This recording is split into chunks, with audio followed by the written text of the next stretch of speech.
మొన్న municipal greater Hyderabad municipal term అయిపోతుందని చెప్పి హరీబరీగా గుడ్ న్యూస్ అని చెప్పి కౌన్సిల్ మీటింగ్ పెట్టి కార్పొరేటర్కు 2 కోట్లు ఇస్తామని చెప్పి అనౌన్స్ చేశారు.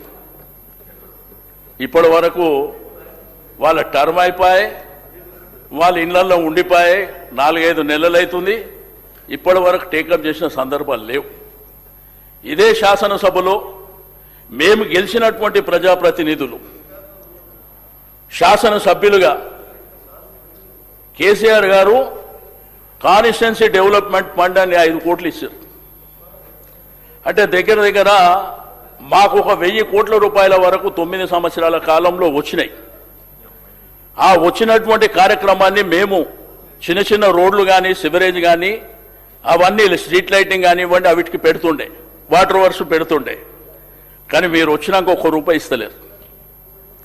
కానీ ఒక గొప్ప కార్యక్రమం ఏం చేస్తున్నారంటే ఇనాగ్రేషన్ చేయడానికి మీరు వచ్చి మీ పార్టీ వాళ్ళకు మా పార్టీ వాళ్ళకు పంచాయతీ పెట్టి మాత్రం పోతుర్రు. దాంట్లో ప్రోటోకాల్ లేదు, కథ లేదు, కార్ఖానా లేదు.